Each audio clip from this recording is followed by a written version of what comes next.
Hello everyone. सो आज हम लोग जो टॉपिक कंटिन्यू करने वाले हैं that is locomotion and movement. I know human physiology के लिए बहुत लोग रिक्वेस्ट कर रहे थे, इसीलिए हमने डिसाइड किया कि अब जितने यूनिट्स हम करेंगे वो आपके प्रेफरेंस के हिसाब से पहले जो वो यूनिट्स जो आपको टफ लगते हैं, क्योंकि छोटे छोटे यूनिट्स तो आप सब इजीली खुद से पढ़ सकते हैं, जैसे कि living world, biological classification, cell, unit of life. किसको नहीं पता है कि cell is the unit of life. एक मैथ्स स्टूडेंट को भी पता होता है that mitochondria is the power house of the cell.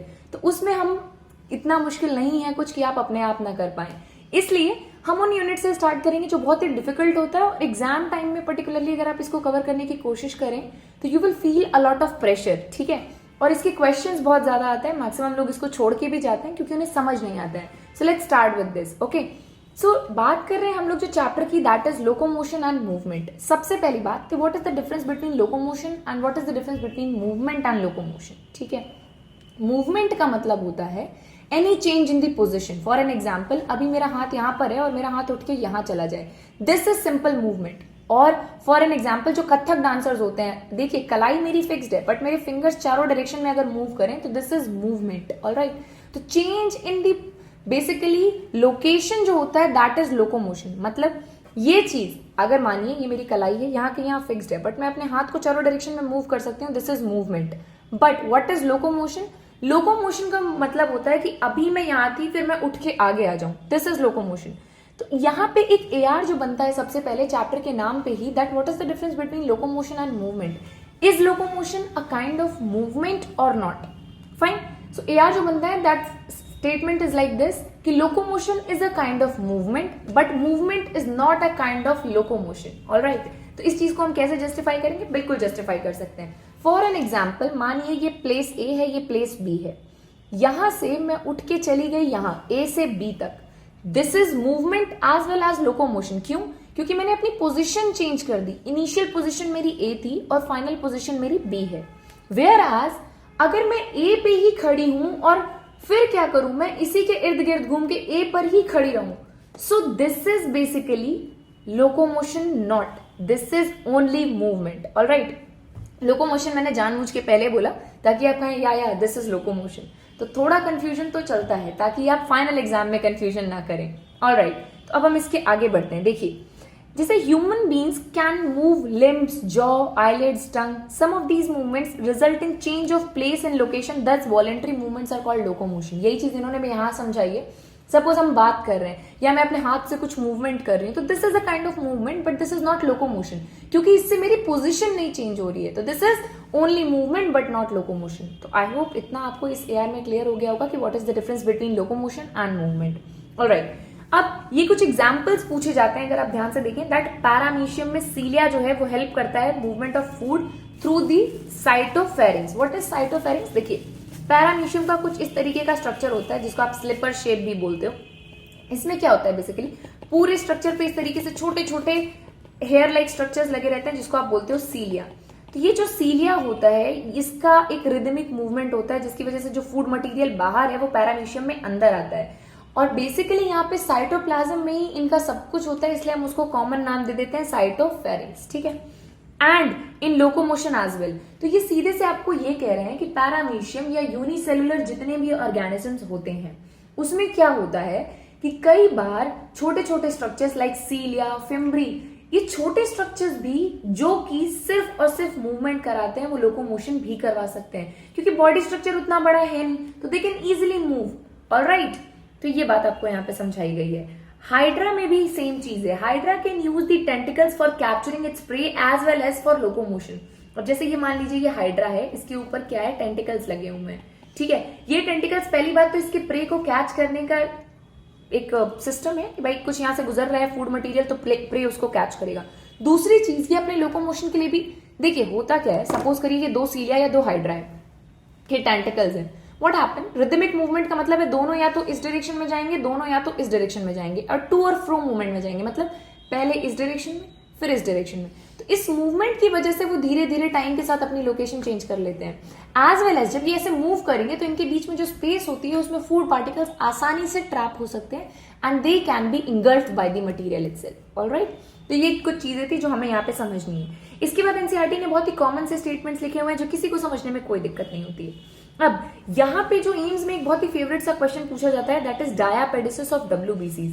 Now let's understand the type of movement. जो मैंने आपको यहाँ पे पिंक से डिनोट किया, ये एम्स में कई बार एक नहीं तो दूसरे तरीके से घुमा के पूछा गया है। तो इसके बारे में पढ़ने से पहले लेट्स अंडरस्टैंड व्हाट इज डायापेडिसिस या टाइप्स ऑफ मूवमेंट। ठीक है, मूवमेंट कितने टाइप के होते हैं? तो देखिए, सबसे पहली चीज तो यहाँ पे 3 लिखा हुआ है, amoeboid, ciliary and muscular.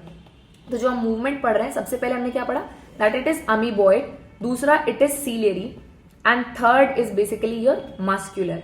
Okay, चलिए नीचे से स्टार्ट करते हैं, क्योंकि हम लोग हायर ऑर्गेनिज्म है तो हमें मस्कुलर मूवमेंट समझना बहुत आसान है। ठीक है, फॉर एन एग्जाम्पल, ये पेंसिल है, मैंने यहां रख दी। ठीक है, अब मुझे इस पेंसिल को उठाना है, तो what I have to do, I have to just use my triceps and biceps and make my hand pull forward this pencil from the surface. Alright? So this is basically movement of muscular origin, जहां पे muscle के affect की वजह से मैं कोई चीज move कर पा रही हूँ, कोई चीज अपने पास ले पा रही हूँ।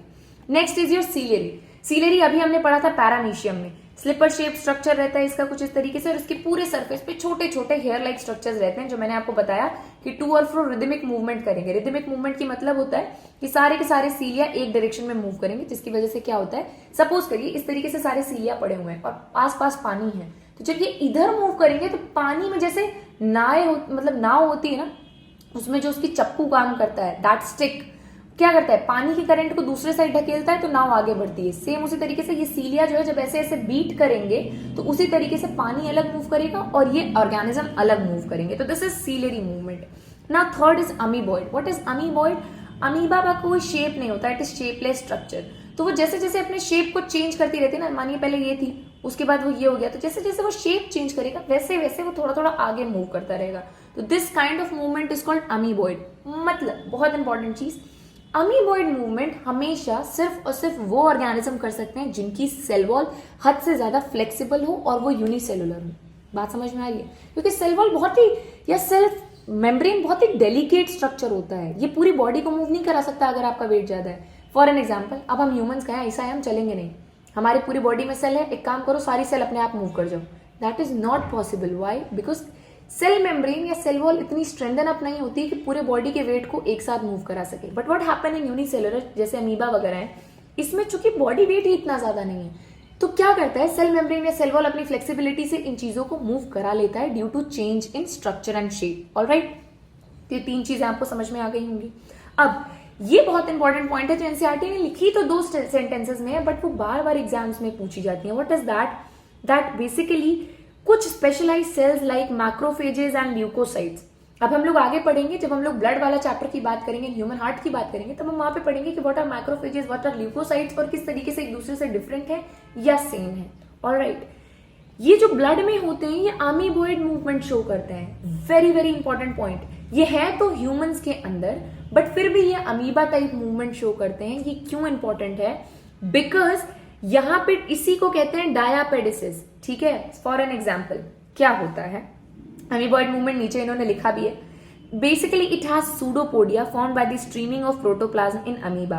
What is amoeboid movement? जो मैंने अभी आपको समझाया कि इस तरीके से अमीबा होता है जिसमें सूडोपोडिया, ये जो स्ट्रक्चर आपको हेजी हेजी सा दिख रहा है ना, ऐसे करके लाइन लाइन सा, दिस इज सूडोपोडिया। जब ये चेंज होता है तो ये इस तरीके से किस दूसरे स्ट्रक्चर में चेंज होता है, and this is called pseudopodia. Pseudopodia का मतलब कुछ नहीं, सूडो मतलब फॉल्स मेम्ब्रेन। ये मेम्ब्रेन जो है अपने शेप कभी सही नहीं रखती है, हमेशा चेंज करती रहती है, that's why it is called pseudopodia. जैसे ही अपना शेप चेंज करेगी वैसे अपनी पोजीशन चेंज कर लेती है। ठीक है, और इसके अंदर भाई सीधी सी बात है, जब मेम्ब्रेन इतना स्ट्रक्चर वगैरह चेंज कर रहा है तो उसको खींचने के लिए कुछ ना कुछ एलिमेंट्स तो रिक्वायर्ड होंगे ना, उस एलिमेंट को बोलते हैं साइटोस्केलेटन। फॉर एन एग्जाम्पल, मेरे पास हड्डी है, तभी मैं यहाँ की मसल जब मूव कर रही हूँ तो मेरे हाथ की उंगली की मसल तक मूव करेगी due to the connection of these bones. Alright, तो इसी तरीके से जो सेल मेम्ब्रेन होता है अमीबा का, या जो सेल वॉल होती है अमीबा की, उसमें क्या होता है, इस तरीके से छोटे छोटे थ्रेड्स हर एंगल से कनेक्टेड रहते हैं। तो एक अगर आगे मूव करेगा तो दूसरा अपने आप उसके पीछे मूव करेगा। ठीक है, तो ये इनके कहने का मतलब था। अब इसकी पूरी इंपॉर्टेंस यहाँ पे आके रुकती है। What is डायापेडिसिस? ध्यान से समझिएगा कि ये WBCs क्यों डायापेडिसिस शो करते हैं। For an example, this is your blood vessel. एक ब्लड वेसल है, मान लीजिए यहाँ पे एक बैक्टीरिया की कॉलोनी ग्रो कर रही है, मेरे बॉडी में इन्फेक्शन हो रखा है, यहाँ कट लगा है, पस बन रहा है, बैक्टीरिया की कॉलोनी ग्रो कर रही है। अब इस बैक्टीरिया की कॉलोनी को मुझे मारना जरूरी है। मारूंगी तो मैं तब जब यहाँ से उतर के यहाँ पहुंचेंगे मेरे कोई WBCs, तो यहां से कैसे पहुंचेंगे? या तो ब्लड वेसल को काटो, तब ब्लड बहेगा तो जाके वहां तक पहुंचेंगे, लेकिन इतने छोटे से बैक्टीरिया के लिए हम अपना इतना खून थोड़ी बहा सकते हैं। तो बॉडी हमारी स्मार्ट होती है, क्या करती है, ये जो WBC सेल्स हैं ये अपनी मेम्ब्रेन को फ्लेक्सिबल बना के, और ये जो आपके ब्लड वेसल्स होते हैं वो छोटे छोटे सेल से मिलके बने हैं, इनके बीच में देख रहे हो पतली पतली गैपिंग्स हैं। तो ये जो हमारे WBCs हैं ये पतली पतली गैपिंग्स के थ्रू क्या करते हैं, क्रॉस कर जाते हैं और फिर इस बैक्टीरिया को किल कर देते हैं। एंड दिस मूवमेंट, चूंकि WBC ऊपर था बट नीचे तक आ गया, अपनी मेम्ब्रेन को थोड़ा सा फ्लेक्सिबल करके, this movement of WBC through the blood vessel is called डायापेडिसिस। इसमें देखिए फायदा क्या है, पहली बार WBC का नुकसान नहीं हुआ, एक जो है वो धीरे धीरे धीरे धीरे क्रॉस करके पहुंच गई। दूसरी बात, यहाँ ब्लड का भी नुकसान नहीं हुआ भाई, ब्लड वेसल को तो किसी तरीके का डैमेज हुआ ही नहीं। 2 सेल्स थे ऐसे, बीच में जो गैप थी मेरे WBC उसमें धीरे धीरे खिसक खिसक के पहुंच गई।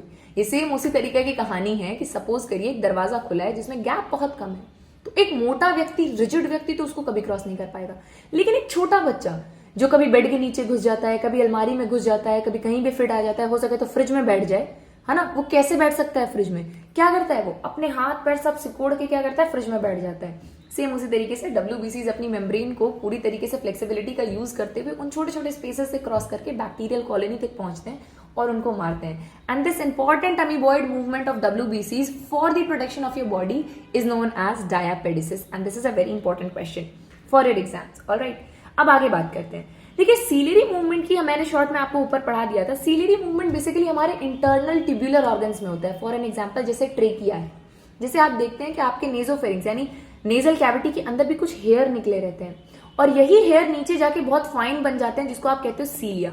अब आप बोलो कि ट्रेकिया के अंदर मैम सीलिया क्यों इंपॉर्टेंट है? बिल्कुल इंपॉर्टेंट है। आप बाहर से पॉल्यूटेड एयर ले रहे हो, पॉल्यूटेड एयर ले रहे हो मतलब उसमें कई तरीके के पॉल्यूटेंट्स पड़े होंगे, पॉल्यूटेंट्स पड़े होंगे, इसका मतलब कहीं ना कहीं वो आपके लंग्स के लिए हार्मफुल है। सीलिया क्या करता है, पहली बात तो जो आप एयर ले रहे हो और ऊपर से रेस्पिरेशन में क्या हो रहा है भाई, एयर ले भी रहे हो, एयर निकाल भी रहे हो, तो एक पर्टिकुलर डायरेक्शन में आपकी ली हुई एयर जाए, इसके लिए सीलिया क्या करता है, फिर से उसको आगे के डायरेक्शन में पुश करता है, मतलब उसको डायरेक्शन देने का काम करता है। दूसरा, सीलिया चूंकि फाइन हेयर लाइक स्ट्रक्चर्स है, तो जो भी डस्ट आप ले रहे हो, सपोज करो आप बहुत ज्यादा डस्टी इलाके में रह रहे हो या कहीं वैसे रह रहे हो, तो जो सीलिया हल्का सा म्यूकस प्रोड्यूस करता है ना, जो आपको रनिंग नोज फील होता है अपना, व्हाट हैपन, वो सीलिया जो अपना म्यूकस प्रोड्यूस करता है वो इसलिए करता है ताकि जो डस्ट और जो पॉल्यूटेंट है वो उसमें चिपक कर वहीं फंस जाए, वो आपके नेजल क्रस्ट के फॉर्म में बाहर निकल जाए और साफ प्योरीफाइड एयर ही अंदर जाए। ठीक है, तो this is very very important, और यही यहाँ पे कहा जा रहा है कि ciliary movement occur in most of our internal tubular organs which is lined by ciliated epithelium. सीधी सी बात है, किसी भी चीज की लाइनिंग को हम एपिथेलियम कहते हैं, तो वहां पे जो सीलिया इस तरीके से निकले हैं that is called ciliated epithelium. Coordinated movement होता है इन सीलिया का, जो कि डस्ट पार्टिकल को रिमूव भी करता है, मतलब अपने पास चिपका भी लेता है और एयर को प्योरीफाई भी करता है, और साथ ही में ये जो भी मान लीजिए फेलोपियन ट्यूब में भी सीलिया होता है, उसका काम होता है कि भाई ओवा यहां से ओवरी से यू कैन से रप्चर करके निकला तो पेट में कहीं भी ना घूमे, it should be transferred into the fallopian tube, क्योंकि स्पर्म उससे वहीं मिलेगा।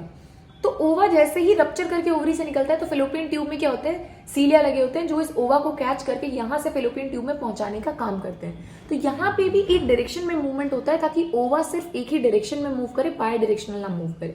ठीक है, तो दिस इज द इंपॉर्टेंट अब पॉइंट्स। ऑलराइट, अब यहाँ पे हम लोग बात करते हैं मस्कुलर एक्टिविटी की, तो ये बहुत इंपॉर्टेंट है। The contractile property of muscles is effectively used as locomotion. मैंने आपको क्या बताया कि मेरा मन है यहाँ से मैं पेन उठाऊं तो मेरी ये मसल कॉन्ट्रैक्ट करेगी, फिर मैं उठा के इस पेन को ले आऊंगी। तो मस्कुलर इफेक्ट्स सबसे ज्यादा स्ट्रॉन्गेस्ट होते हैं और उसी के साथ साथ मिनिमम एफर्ट के होते हैं। ठीक है, ऑलराइट, इतनी चीजें हम लोग को समझ में आई। अब हम लोग आगे बात करेंगे मसल्स के बारे में, मसल उनके फिलामेंट्स के बारे में। तो इसके आगे जब हम लोग मसल की बात करेंगे नेक्स्ट लेक्चर में, क्योंकि मैं इसको छोटे छोटे पार्ट्स में करना चाहती हूँ ताकि जब आपका नीट का पेपर आए तो सपोज करिए आपको एनसीईआरटी का एक टॉपिक क्लियर नहीं है, जो कि मुश्किल से आधे घंटे 20 मिनट 15 मिनट का काम है, तो आप सिर्फ वो टॉपिक पढ़ो, ना कि पूरा पूरा चैप्टर आपकी पढ़ने मजबूरी हो जो ऑलरेडी आपको आता है। आई होप आपको इस चैप्टर के मैक्सिमम पॉइंट्स जो हमने स्टार्ट किया है पहला टॉपिक लेना वो समझ में आया हो। If you have any doubt kindly let us know in the comment section. Do share your reviews in the comment section, और आप टेलीग्राम चैनल से डेफिनेटली ये वाली एनसीईआरटी के नोट्स डाउनलोड कर सकते हैं। Feel free to ask any question in that group itself. Thank you.